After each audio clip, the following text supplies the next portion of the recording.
નમસ્તે વિદ્યાર્થી મિત્રો, ગુડ મોર્નિંગ। આગલા સેશનની અંદર આપણે ડબલ એચ પ્રશ્નની શરૂઆત કરી હતી। આ ડબલ એચ પ્રશ્નની શરૂઆતમાં આપણે ડબલ એચ પ્રશ્ન કેને કહેવાય, એટલે કે જેનો માત્ર હા કે નામાં જવાબ ન આપી શકાતો હોય, જેનો જવાબમાં ચોક્કસ શબ્દો આવતા હોય એવા પ્રશ્નને કેવા પ્રશ્ન કહેવાય? ડબલ એચ પ્રશ્ન। અને આ ડબલ એચ પ્રશ્ન આપણને લીટી દોરેલા ભાગ માટે યોગ્ય WH શબ્દ શોધો અથવા તો યોગ્ય WH પ્રશ્નાર્થ વાક્ય શોધો, આવી રીતે પરીક્ષાની અંદર પૂછાતું હોય છે। તો એ WH પ્રશ્નાર્થ કઈ રીતે બને છે એના માટેની આજે આપણે એક્સરસાઇઝ કરવાના છીએ। એક્સરસાઇઝની શરૂઆત કરતા પહેલા તમને ફરી પાછી એક વખત વાક્ય રચના યાદ કરાવી દઉં કે વાક્ય રચનાની અંદર આપણે શું જોયું હતું કે સૌથી પહેલા WH શબ્દ, સહાયક ક્રિયાપદ, કર્તા, મુખ્ય ક્રિયાપદ, કર્મ અને અન્ય શબ્દ અને છેલ્લે પ્રશ્નાર્થ છે। આ પ્રમાણેની વાક્ય રચના WH પ્રશ્નાર્થની હોય છે। તો આપણે આજે આ એક્સરસાઇઝમાં પ્રશ્નોની સાથે સાથે વાક્યના લીટી દોરેલા ભાગ માટેના પ્રશ્નાર્થ કેવી રીતે બને એ આપણે જોતા જઈશું અને શીખતા જઈશું। તો સૌથી પહેલા જુઓ, સૂચના લખેલી છે, નીચેના વાક્યોમાં લીટી દોરેલા ભાગ માટે યોગ્ય WH પ્રશ્ન બનાવો। તમારે અહીંયા આ એક્સરસાઇઝમાં બનાવવાનો છે પ્રશ્ન, અને પણ ખરેખર તમારે અત્યારે આપણે તો બનાવતા શીખીએ છીએ, પણ તમારે બનાવવાનો નથી હોતો, તમારે તો માત્ર જવાબ શોધવાનો હોય છે। એટલે અત્યારે હવે જુઓ, આપણે બનાવતા શીખશું પહેલા। તો પહેલું વાક્ય જુઓ, Rohit is buying a new car. Rohit નવી કાર ખરીદી રહ્યો છે। આ કાર્ડ પહેલા તો કોઈ પણ પ્રશ્નાર્થ વાક્ય હોય ને એનો કાર્ડ જોઈ લેવાનો। આ કાર્ડ કયો છે? કાર્ડ કેના ઉપરથી ખબર પડે? હંમેશા એના ક્રિયાપદ ઉપરથી। તો એનું ક્રિયાપદ કયું છે? ઇઝ બાય, સહાયક ક્રિયાપદ ઇઝ છે અને બાય નું ing રૂપ છે, એટલે બાય। તો આ એમિઝાર પ્લસ ing રૂપ એ કયા કાળમાં આવે છે? ચાલુ વર્તમાન કાળમાં। એટલે વાક્ય કેવું છે? ચાલુ વર્તમાન કાળ। તો જ્યારે આપણે એને પ્રશ્નાર્થ વાક્ય બનાવશું ને ત્યારે પણ આપણે ચાલુ વર્તમાન કાળમાં જ પ્રશ્નાર્થ વાક્ય બનાવવાનું થાય। આપણે એનો કાળ ક્યારેય ચેન્જ કરી શકાય નહીં, એનું એક ખાસ ધ્યાન રાખવાનું। તો સૌથી પહેલા આપણે જોવાનું કે કાળ કયો છે। બીજું શું જોવાનું કે કયા શબ્દની નીચે અંડરલાઈન છે। તો અહીંયા કયા શબ્દ નીચે અંડરલાઈન છે? અ ન્યૂ કાર નીચે જે શબ્દની નીચે અંડરલાઈન હોય એ શબ્દને આપણે જવાબ માટે જોઈ છે। એ શબ્દ જવાબમાં મળે ને એવો પ્રશ્ન પૂછવાનો છે। તો જે જવાબમાં મળતું હોય એ પ્રશ્નમાં ક્યારેય હોય નહીં। એટલે જે ભાગ નીચે અંડરલાઈન કરેલી હોય ને એ હંમેશા એ ભાગ પ્રશ્નાર્થ વાક્યમાંથી નીકળી જાય। એટલે આ વાક્યમાંથી નીકળી શું જશે? આટલું છે આ નીકળી જશે, બરાબર। હવે આનું પહેલા આપણે ગુજરાતી કરી જોઈએ કે રોહિત નવી કાર ખરીદી રહ્યો છે। તો આ નવી કાર જવાબમાં જોતી હોય તો આપણે એને શું પ્રશ્ન પૂછીએ તો નવી કાર જવાબમાં મળે? રોહિત શું ખરીદી રહ્યો છે એવું પૂછવું પડે ને। હવે આ શું પૂછવું હોય તો શું છે એનો માટેનો WH શબ્દ શું છે, અને આ બીજું આ વસ્તુ છે અને કર્મ છે પાછું। કર્મ કઈ રીતે ખબર પડે? તો કર્તા, ક્રિયાપદ અને કર્મ ત્રીજા સ્થાને હંમેશા કર્મ હોય। એમ ન ખબર પડે તો જો આમ ખબર પડે કે વસ્તુ છે, જ્યારે વસ્તુ જવાબમાં જોતી હોય એ પણ કર્મની જગ્યાએ જોતી હોય તો પ્રશ્નાર્થ વાક્ય શેનાથી બને? વોટ થી બને। તો સૌથી પહેલા આપણને એ તો ખબર પડી ગઈ કે વોટ થી પ્રશ્ન બન્યો।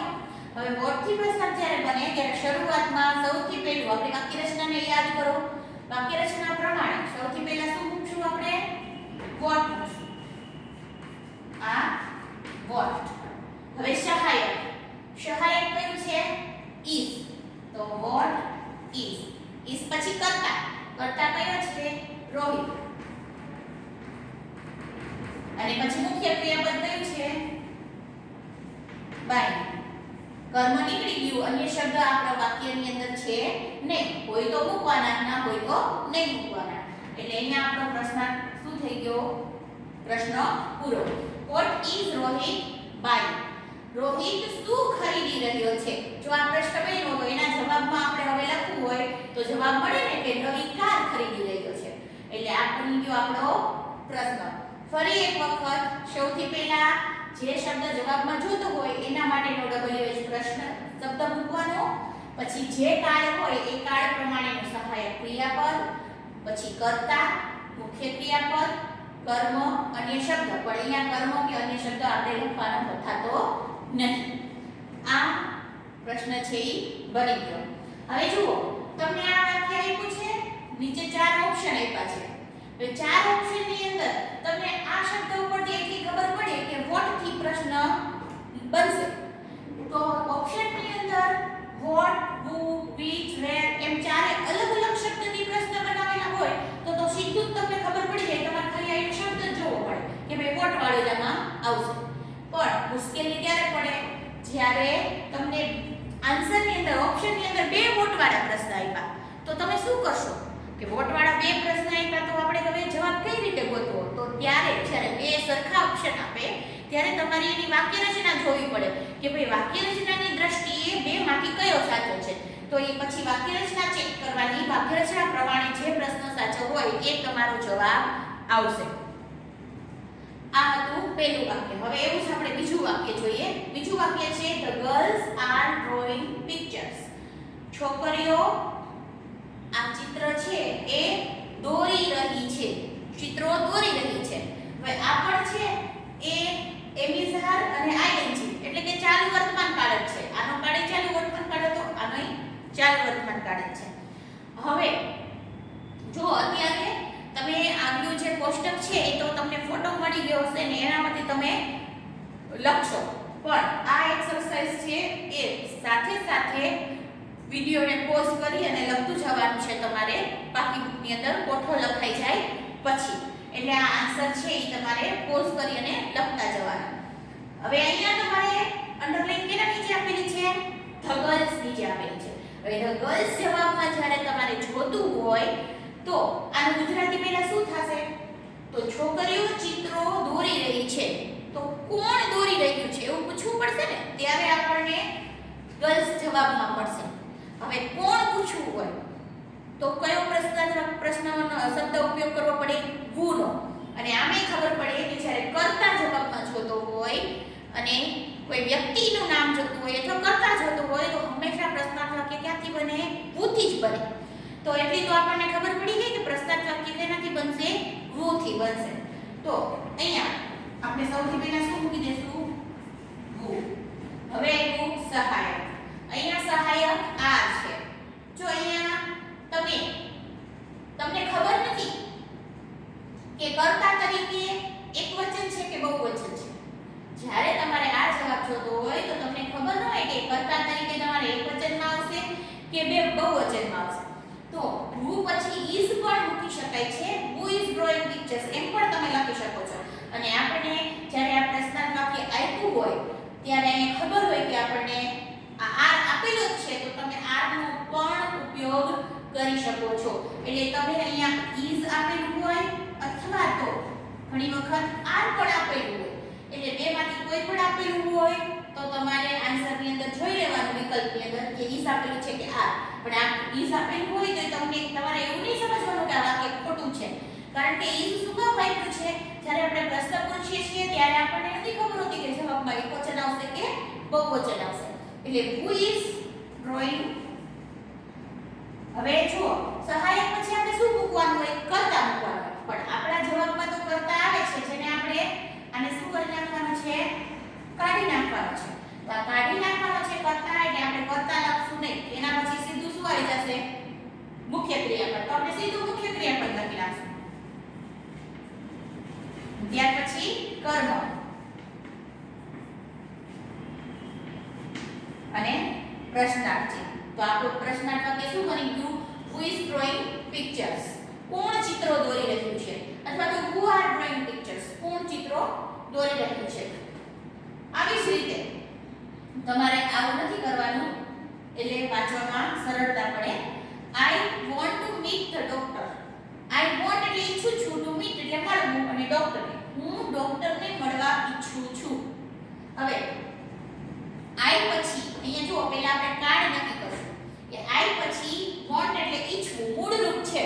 તો કયા કાર્ડની અંદર કરતા પછી સીધું ક્રિયાપદનું મૂળ રૂપ આવે?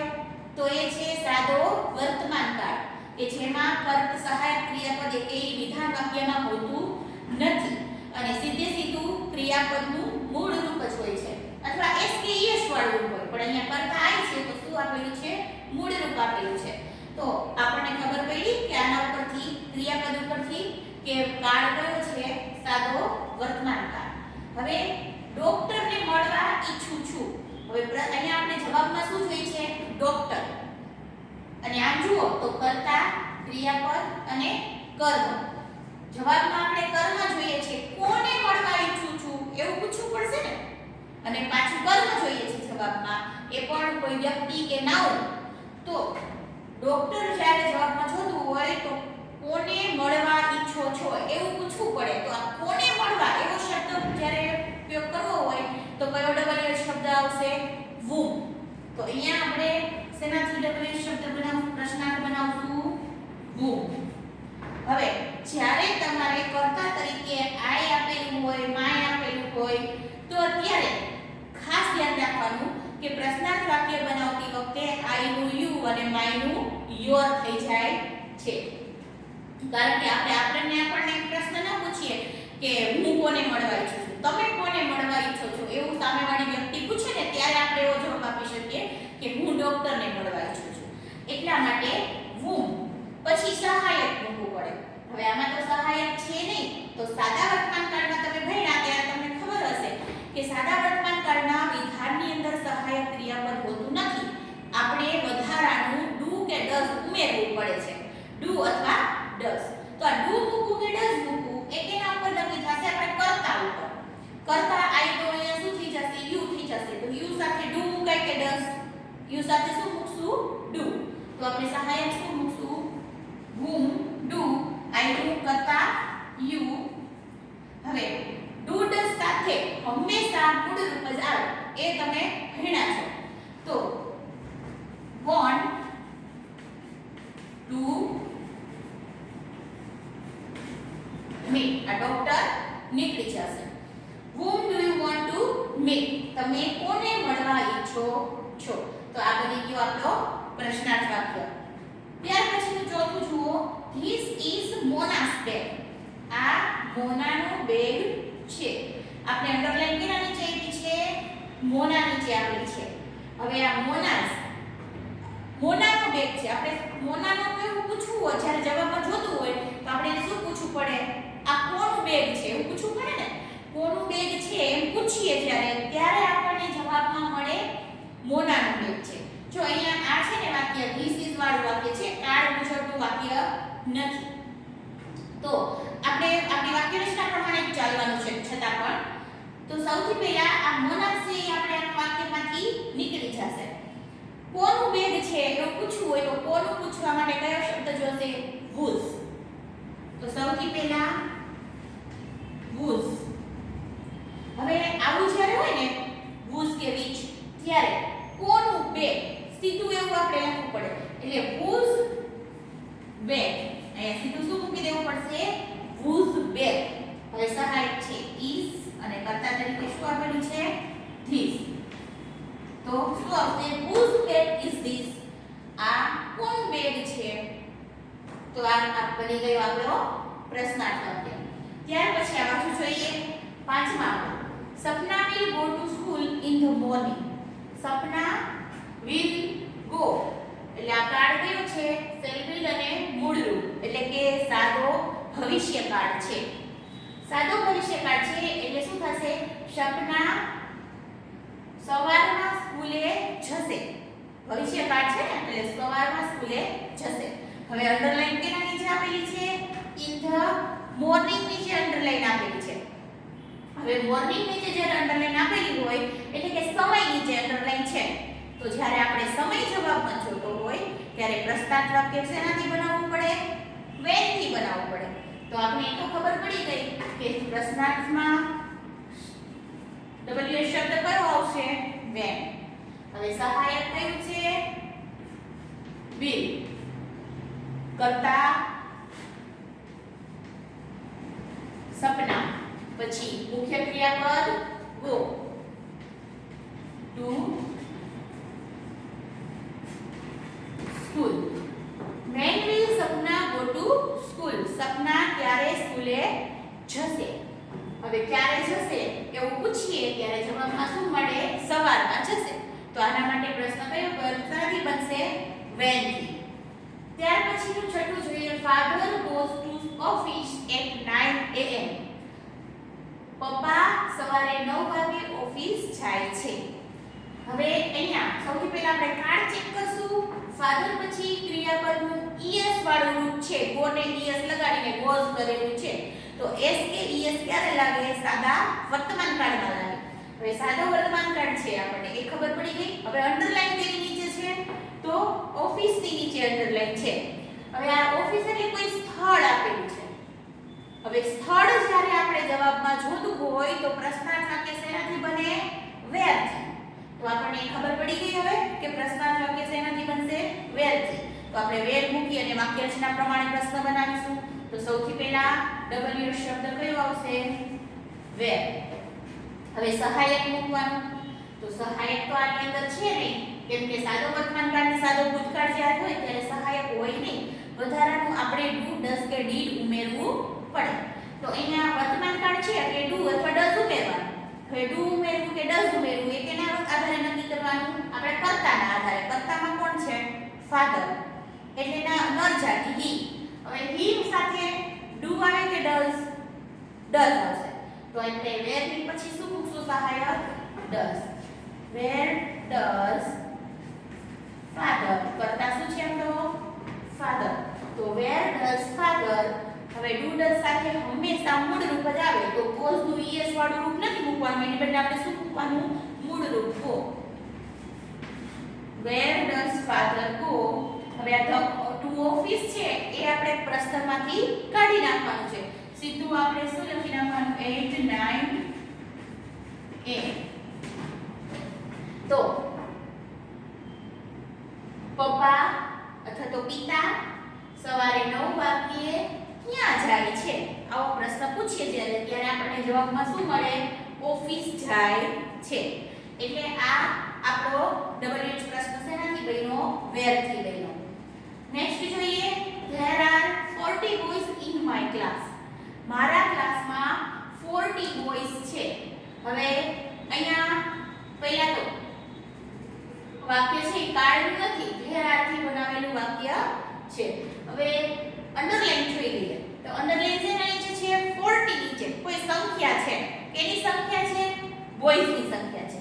બોયસની છે એને આપણે ગણી શકીએ છીએ. સંખ્યા આપણે જોતી હોય ત્યારે હંમેશા આપણે ખબર છે હાઉ મેની કે હાઉ મચ નો ઉપયોગ થાય. પણ હાઉ મેની થી બનાવવું કે હાઉ મચ થી બનાવવું એ કેના આધારે નક્કી કરશે? તો આ બોયસ ના આધારે. તો આ બોયસ છે એને ગણી શકાય છે કે આ 1 2 3 4 40 છે. તો ગણી શકાય એવી વસ્તુ માટે, એવા વ્યક્તિ માટે શું હંમેશા આવશે? How many. તો આપણે ખબર પડી કે પ્રશ્નાર્થ વાક્ય આપણે શેનાથી બનાવવું પડશે? How many. હવે હાઉ મેની કેટલા? શું કેટલા? તો બોયસ છોકરાઓ. કેટલા છોકરાઓ છે? મારા ક્લાસમાં 40 છોકરાઓ છે એવું વાક્ય છે. તો આપણે શું પૂછવાનું છે? તમારા ક્લાસમાં ત્યાં કેટલા છોકરાઓ છે? તો એમ કેટલા છોકરાઓ એવું પૂછવું છે એટલે હાઉ મેની બોયસ. પહેલા તો આપણે સીધું શું લખશું? How many boys. ત્યાર પછી સહાયક અહીંયા શું છે? આર. પછી there in માયનું શું કરી નાખશું? your class. how many boys are there in your class? તમારા વર્ગમાં અથવા તમારા ક્લાસમાં કેટલા બોયસ છે? હવે આવો પ્રશ્ન જ્યારે પૂછીએ ત્યારે આપણને આન્સરમાં મળે કે 40 બોયસ છે. ત્યાર પછી he went to school by bus. તે went to school સ્કૂલે ગયો by bus એટલે બસ દ્વારા. બસ થી સ્કૂલે ગયો એટલે બસમાં બેસીને સ્કૂલે ગયો આવું વાક્ય છે. હવે અંડરલાઈન આપણે પહેલા તો આપણે કાર્ડ જોઈ લઈએ. તો ઈ પછી વેન્ટ આપેલું છે તો ઈ ભૂતકાળનું રૂપ છે ગોનું વેન્ટ. તો સાદો ભૂતકાળ છે. ત્યાર પછી બાય બસ. બસ થી ગયો સ્કૂલે. તો કેવી રીતે ગયો સ્કૂલે એવું પૂછવું હોય તો પ્રશ્નાર્થ વાક્ય શેનાથી બનશે? હાઉ. હાઉ થી બનશે ને કેવી રીતે. તો આપણને એ ખબર પડી ગઈ કે પ્રશ્નાર્થ વાક્ય બનશે હાઉ થી.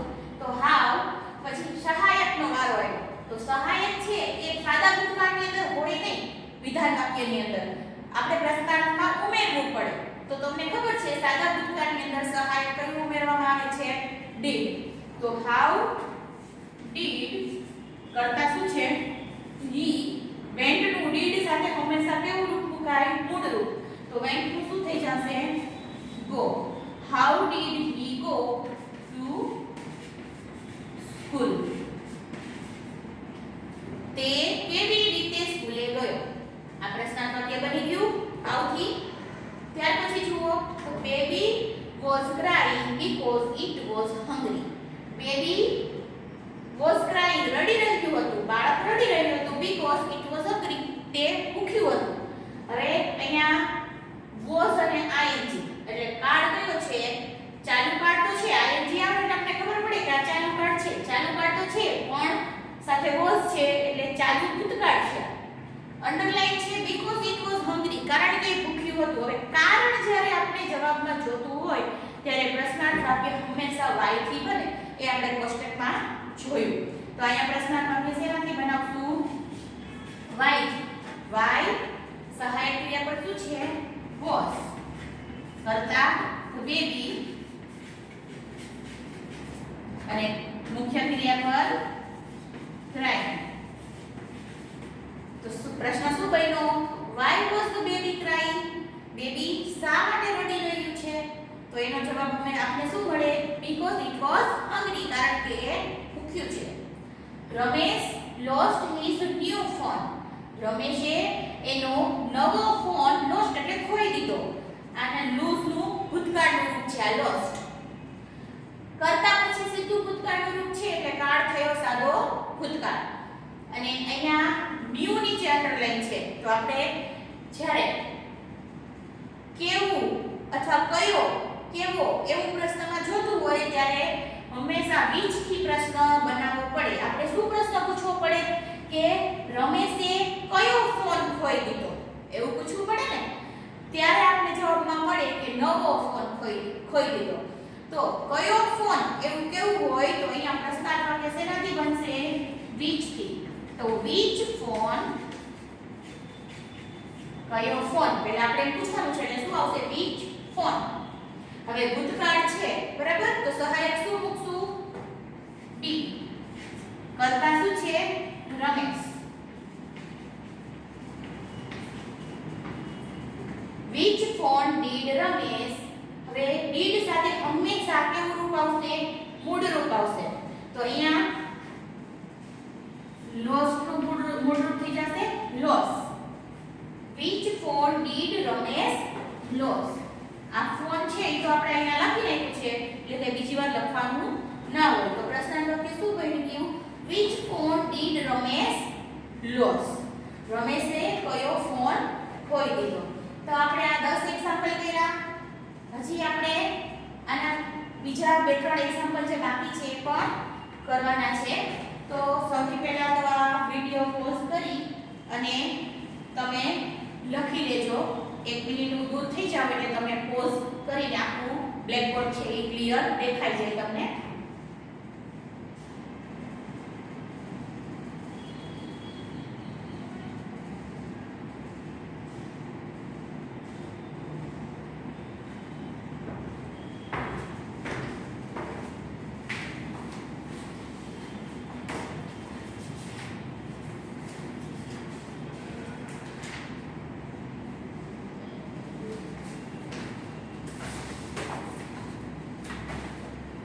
તમે પોઝ કરી લખી લીધું હશે. હવે આગળના 2-3 એક્ઝામ્પલ છે બાકી છે એ આપણે લખશું.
સાથે સાથે. તો જુઓ 11મું વાક્ય છે there is a cup of tea on the table. ત્યાં ટેબલ પર એક કપ ચા છે. હવે there is વાળું વાક્ય છે એટલે કે કાર્ડ નથી, પણ અહીંયા કપ નીચે અંડરલાઈન છે. કેનો કપ છે? ચાનો. કપ આપણે જવાબમાં જોઈએ છે તો કેટલી ચા એવું કહેવાનું છે. જો ખાલી અહીંયા એક વસ્તુ ધ્યાન રાખજો, ખાલી અ નીચે અંડરલાઈન હોત ને તો આપણે હાઉ મેની કપ એમ પણ લખી શકીએ, પણ અહીંયા કપ નીચે પણ અંડરલાઈન છે, કપને પણ કાઢી નાખવાનું છે. એટલા માટે આપણે શું લખશું? How much T. તો અહીંયા કેટલી ચા એવું કહેવા માટે શું આવશે? તો હાઉ મચ ટી, કેટલી ચા. is કર્તા તરીકે અહીંયા there on the table. how much tea is there on the table?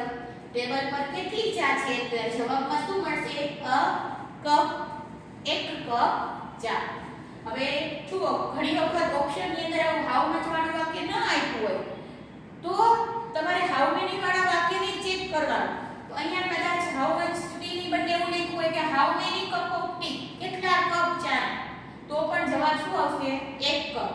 એટલે આ ધ્યાન રાખવાનું, એવો પણ આન્સર તમને આપેલો હોય. તમારે એવું નહીં સમજવાનું કે હાઉ મચ વાળું તો એક વાક્ય જ નથી તો આમાં આન્સર જ નથી, પણ તમારે વ્યવસ્થિત જોવાનું. પછીનું વાક્ય છે Gandhinagar is about 25 kilometre from Ahmedabad. Gandhinagar અમદાવાદથી 25 કિલોમીટર દૂર છે. હવે કેટલું દૂર છે બંને વચ્ચેનું અંતર આપણે જોતું હોય જ્યારે 25 કિલોમીટર, ત્યારે આપણે શેનાથી પ્રશ્ન બનાવવો પડે? હાઉ ફાર થી પ્રશ્ન બનાવવો પડે. તો હાઉ ફાર, કેટલું દૂર, is ગાંધીનગર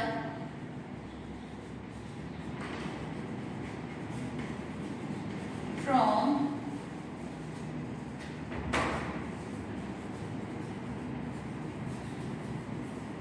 અમદાવાદ. ગાંધીનગરથી અમદાવાદ કેટલું દૂર છે એવું પૂછ્યું હોય ત્યારે આપણે જવાબમાં મળે કે લગભગ 25 કિલોમીટર છે. 13મું છે તો the rope is 3 meters long. રોપ એટલે દોરડું. દોરડું 3 મીટર લાંબુ છે. હવે 3 મીટર આપણે માપ જોતું હોય તો કેટલું લાંબુ છે એવું પૂછવું પડે. એના માટે કયો WH શબ્દ છે કેટલું લાંબુ પૂછવું હોય તો how long. how long side is the rope?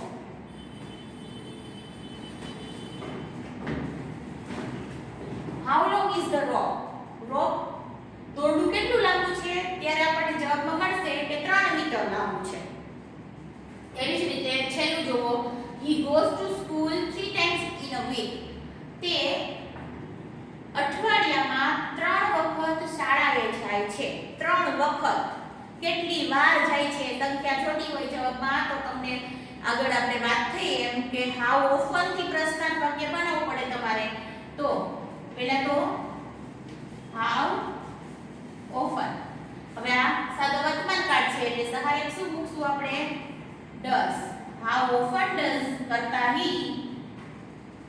પછી go નું ક્રિયાપદ નું મૂળ રૂપ does સાથે હંમેશા શું આવશે? મૂળ રૂપ. તો goes ની બદલે શું થઈ જશે? go to school. અંડરલાઈન કરેલો ભાગ નીકળી જશે 3 times. પછી in a week.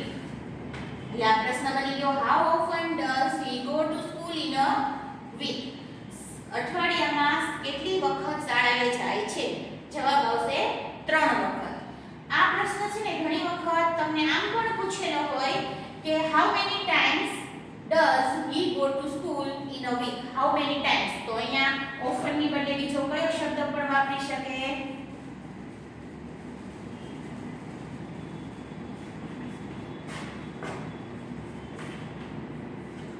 how often ની બદલે how many times પણ ત્યાં હોઈ શકે. એટલે આવી રીતે આ WH પ્રશ્નો છે એ બનતા હોય છે જે તમને ઓલરેડી બનાવેલા આપેલા હશે. તમારે ખાલી એને સાચો જવાબ શોધવાનો હશે. આવું આપણે પરીક્ષામાં પૂછાય છે. હવે આમાં તમારે આજના હોમવર્કમાં આ તો સાથે સાથે પોઝ કરી અને લખી લેજો, બરાબર. પણ હવે હોમવર્કની અંદર તમારી બધાની પાસે આવી ગ્રામર હશે. આ ગ્રામરની અંદર તમને WH ક્વેશ્ચન આપેલું છે. પાના નંબર 22 થી શરૂ થાય છે, 22 થી પેજ નંબર. તો તમારે